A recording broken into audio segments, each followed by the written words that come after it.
तो अगली क्लास में हम लोग यहाँ तक बात कर चुके थे, अगले वाले पार्ट में, अगली क्लास में जो अब इसके बाद हम लोग पढ़ेंगे कि ऑन ओवरव्यू ऑफ सेल, यानी सेल के बारे में पूरी जानकारी, छोटी छोटी जानकारी हम लोग लेंगे, छोटी छोटी चीज़ों को देखेंगे, सेल कैसे बना है, कैसे कैसे सेल का निर्माण क्या हुआ, इन सब बारे में अध्ययन करेंगे। तो पहले हम लोग इसके पहले की अगर अगली क्लास की रिवीजन करें तो पहले इसके पहले हम लोग देखे थे कि यूनिसेलुलर मल्टी सेलुलर ऑर्गेनिज्म, और फिर इसके बाद सेल थ्योरी सबसे पहले कौन दिया था। तो सबसे पहले देखिए सेल थ्योरी जो देने वाले थे उसमें सिलीडन और स्वान थे, जिन्होंने मिलकर के एक हाइपोथेसिस दिया था, यानी अपना एक विचार प्रस्तुत किया था। फिर उसके बाद उन्होंने यह एक्सप्लेन नहीं कर पाया कि जैसे पुरानी सेल कैसे बनती है या नई सेल आने वाली कैसे बनती है। फिर इसके बाद एक वैज्ञानिक आए रॉडोल्फ वेचो ने अपना भी विचार दिया, और उन्होंने बताया कि जो भी नई सेल्स बनती हैं वह पुरानी सेल्स की ही बनती हैं। और उन्होंने लगभग यह जो स्टेटमेंट दिया था लगभग 1855 के आसपास में दिया था। और फिर इसके बाद उन्होंने कहा कि इसको एक लैटिन वर्ड में लिखा गया ओमनी सेलुलस इसीलिए। तो अब इसके बाद हम लोग आगे यहाँ से शुरू करते हैं।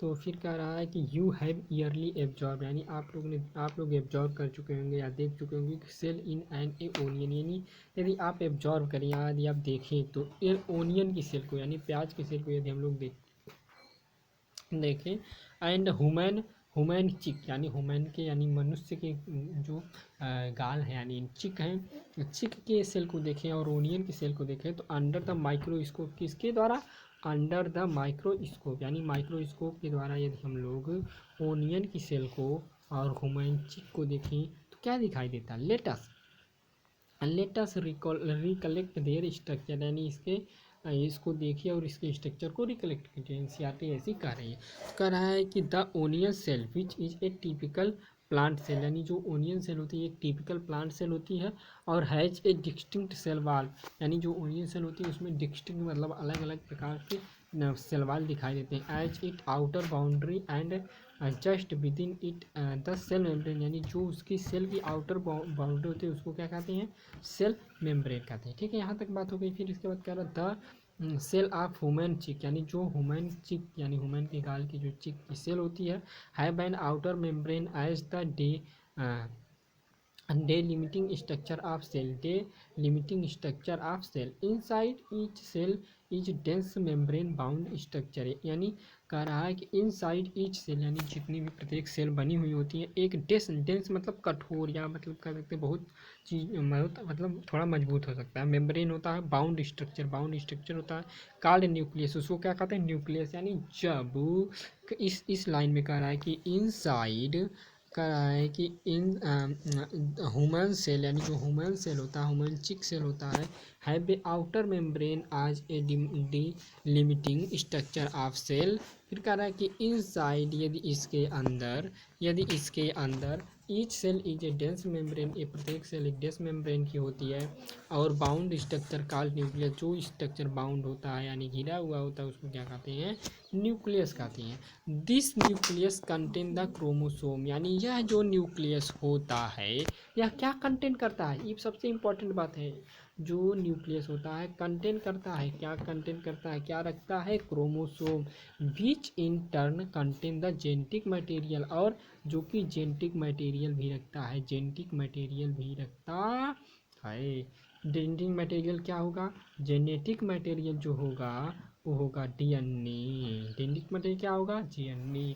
तो जेनेटिक मटेरियल किसके पास होता है, न्यूक्लियस के पास होता है, न्यूक्लियस में क्या होता है, क्रोमोसोम होता है, क्रोमोसोम क्या करता है, जेनेटिक मटेरियल रखता है, और वह जेनेटिक मटेरियल क्या होता है, डीएनए होता है। कह रहा cell that have membrane bound nuclei, यानी जो सेल होती है दैट मतलब कि हैव मेम्ब्रेन मतलब होता है दीवार, या एक मतलब कह सकते हैं कि एक घिराव, मेम्ब्रेन बाउंड न्यूक्लिया, यानी सेल दैट, यानी जिस सेल में डीएनए होगा वह मेम्ब्रेन से क्या होगी, घिरी होगी, ताकि डीएनए यानी जो जेनेटिक मटेरियल है वह बाहर ना जाए। न्यूक्लियाई आर कॉल्ड यूकैरियोटिक, उस न्यूक्लियाई को वो न्यूक्लियाई किसमें पाई जाती है, यानी जिसमें डीएनए है और जिसके अंदर सेल मेम्ब्रेन बाउंड है, उस न्यूक्लियाई में जिस न्यूक्लियाई में सेल मेम्ब्रेन बाउंड है आर कॉल्ड, उसको कहा जाता है यूकैरियोटिक। यानी कहने का मतलब कि यूकैरियोटिक की पहचान क्या हो गई? यूकैरियोटिक की पहचान यह हो गई कि जो यूकैरियोट होगा उसमें जो सेल होगी वो उसमें सेल मेम्ब्रेन होगा और बाउंड होगा, किसको बाउंड करेगा? न्यूक्लियाई को। तो यूकैरियोट का इम्पॉर्टेंट कैरेक्टर इसको याद कर लेना। फिर कह रहा है कि whereas cell that lack a membrane, यानी lack a membrane bound nuclei are called prokaryote. Lack मतलब होता है कि नहीं है या ना है। वेयर सेल, जिस सेल में लैक मतलब नहीं है मेम्ब्रेन बाउंड न्यूक्लियाई, यानी जिस सेल में मेम्ब्रेन बाउंड न्यूक्लियाई नहीं है उसको क्या कहते हैं? प्रोकैरियोट कहते हैं। जिसमें मेम्ब्रेन बाउंड न्यूक्लियाई होगी उसको यूकैरियोट कहेंगे, जिसमें नहीं होगी उसको क्या कहेंगे?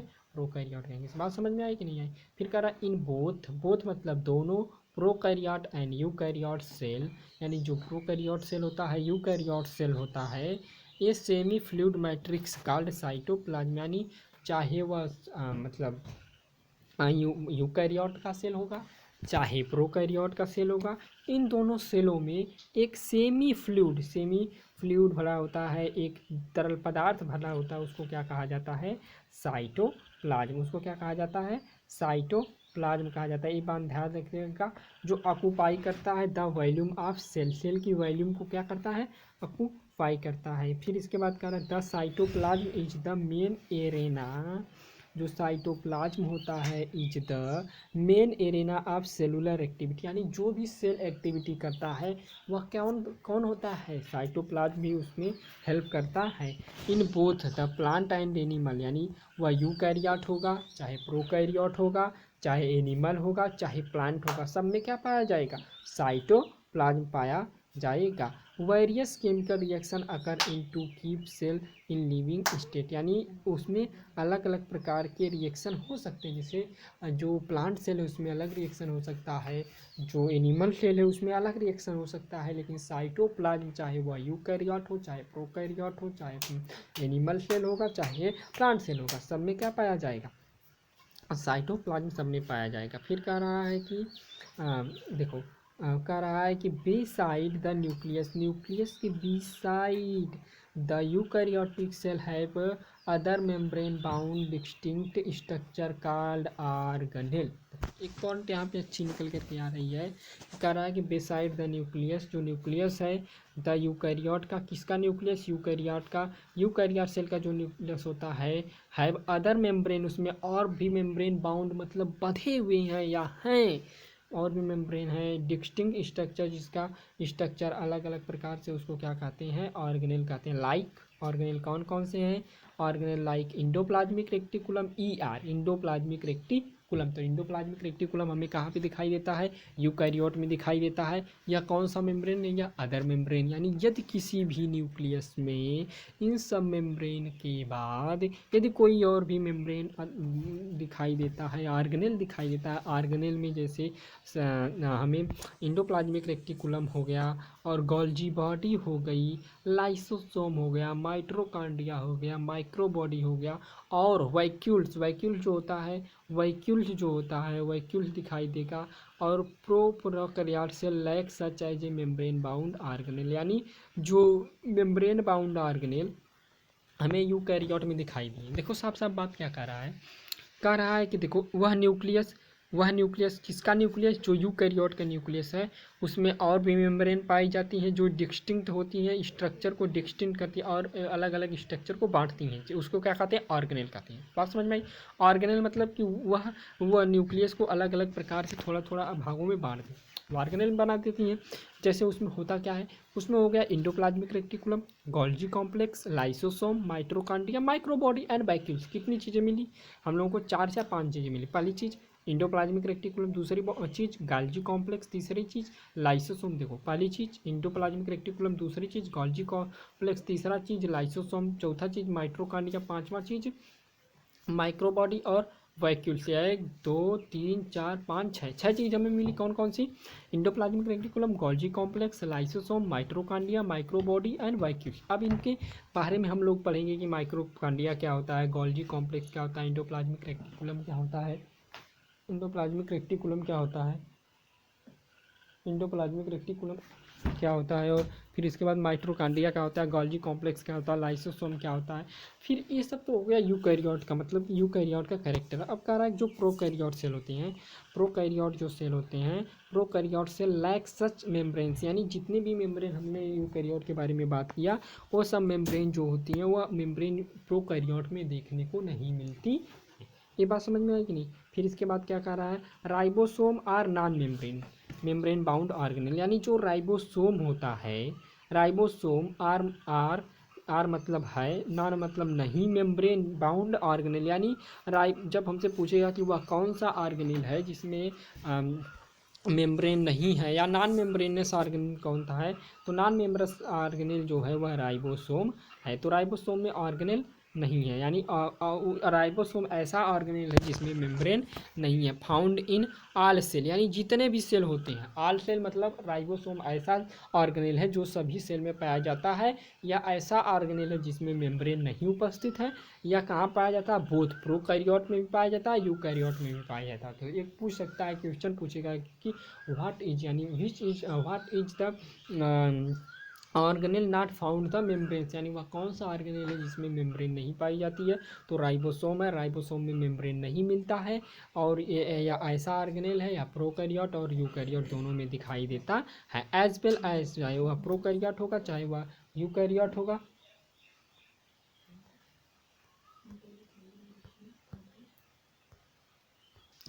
फिर इसके बाद देखिए, तो राइबोसोम के बारे में हम लोगों ने पढ़ लिया कि जो राइबोसोम होता है या नॉन मेम्ब्रेनस होता है।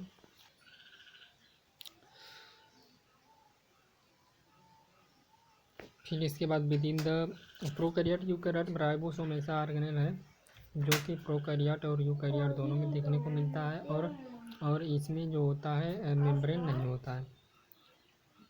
फिर कह रहा है कि विद इन द सेल, यदि सेल के अंदर की बात करें तो ribosome are found not only in the cytoplasm, cytoplasm में नहीं मिलता है, बट लेकिन also within the two organelle, इसके दो ऑर्गेनेल होते हैं। कौन कौन सा, क्लोरोप्लास्ट होता है, क्लोरोप्लास्ट होता है, एंड माइटोकॉन्ड्रिया, क्लोरोप्लास्ट और mitochondria, and on rough endoplasmic reticulum, rough endoplasmic reticulum भी होता है।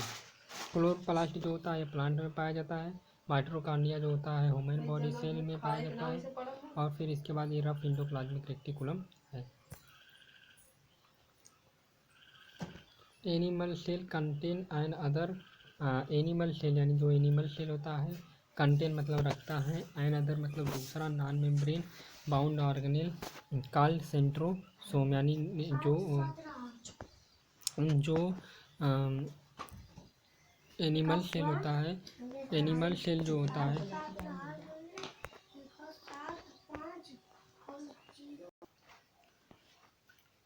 एनिमल सेल जो होता है वो कंटेन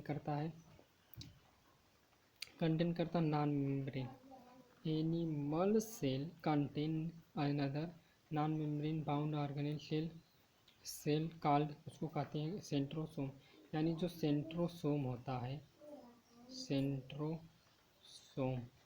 सेंट्रोसोम किसमें मिलता है, एनिमल में मिलता है। इसमें मेम्ब्रेन होती है कि नहीं, तो ये नॉन मेम्ब्रेनस होता है। तो कहता है कि वह कौन सा ऑर्गेनेल है जो नॉन मेम्ब्रेनस है और केवल एनिमल सेल में मिलता है, तो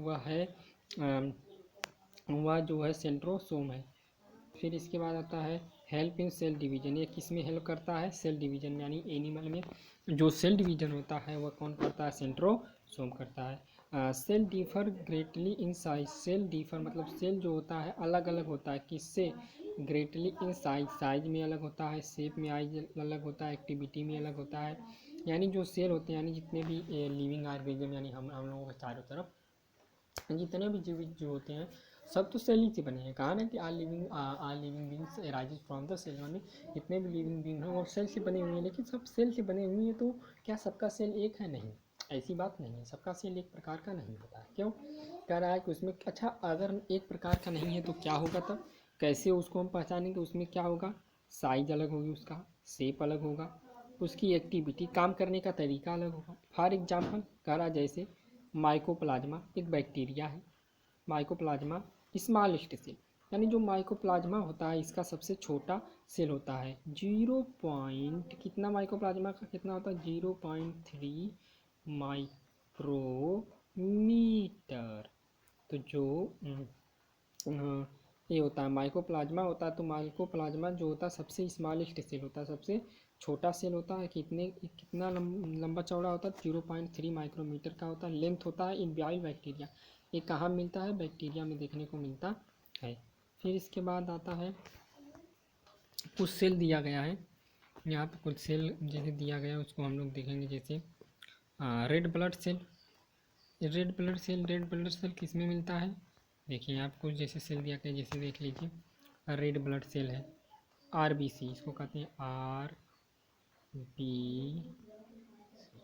red blood cell, white blood cell WBC, और इस कोलुमिनर एपिथेलियम सेल यानी long narrow columnar epithelium cells. फिर इसके बाद ये RBC कैसी होती है, तो RBC जो होती है ये राउंड होती है, गोल होती है, बाई कॉनकेव होती है। ये क्या होता है, एमीबॉइड मूवमेंट, यानी जो white blood cell human body में पाया जाता है ये एमीबॉइड मूवमेंट करता है। फिर इसके बाद आता है नर्व सेल क्या होता है, ये ब्रांच होता है और लॉन्ग होता है। नर्व सेल जो होता है, नर्व सेल यानी इसमें जो न्यूरॉन्स हैं, नर्व्स हैं, ये जो ह्यूमन्स में पाए जाते हैं। जैसे देखिए ये यहाँ ये बहुत लंबी होती हैं और इसमें थोड़ा सा ब्रांच टाइप की होती है। देखिए ब्रांच निकली है ना, ये ब्रांच, तो ब्रांचें निकली हुई होती हैं। तो फिर ये नर्व सेल है। फिर इसके बाद आता है ट्रैकिड यानी एक लिविंग विंग होता है ट्रैकिड्स। ये क्या होता है, इलोंगेटेड होता है। इलोंगेट मतलब थोड़ा सा लंबे टाइप का होता है। फिर इसके बाद आता है mesophyll cells, round and Oval, round और ओवल होता है। मीजोफिल कैसा होता है, राउंड और ओवल होता है। फिर ये देखिए ये डायग्राम इम्पॉर्टेंट है, ये एग्जाम में पूछता है, ये डायग्राम इम्पॉर्टेंट है, इसको ज़रूर नोट कर लीजिएगा आप लोग। और फिर इसके बाद ये जो डायग्राम है, show in different cell shape और साइज, यानी ये देखिए ह्यूमन बॉडी में ही देख लीजिए। अगर ह्यूमन बॉडी की बात करें हम लोग, जैसे अपने बॉडी में ही देखो तो RBC कैसी है, RBC का शेप कैसा है, RBC का शेप अलग प्रकार का है, WBC अलग प्रकार की है, जबकि हम लोगों की बॉडी में हम लोगों के ही शरीर में उपस्थित है लेकिन अलग प्रकार की है। नर्व सेल अलग प्रकार, तो ये 3 सेल तो हम लोगों के ही अंदर है, लेकिन क्या है, अलग अलग प्रकार से है कि नहीं है ना, दिखाई दे रहा है कि नहीं, हाँ दे रहा है। फिर इसके बाद और भी मतलब मीजोफिल सेल्स सब दिखाई दिया। फिर कह रहा कुड टू बी, यानी जब हम लोग माइकोप्लाज्मा की बात कर रहे थे, किसकी बात कर रहे थे, देखो हम लोग माइकोप्लाज्मा की बात कर रहे थे। फिर माइकोप्लाज्मा जो होता है सबसे स्मॉलेस्ट होता है, जो इसकी लंबाई होती है 0.3 माइक्रोमीटर होती है। और फिर इसके बाद इसको बाद कुड बी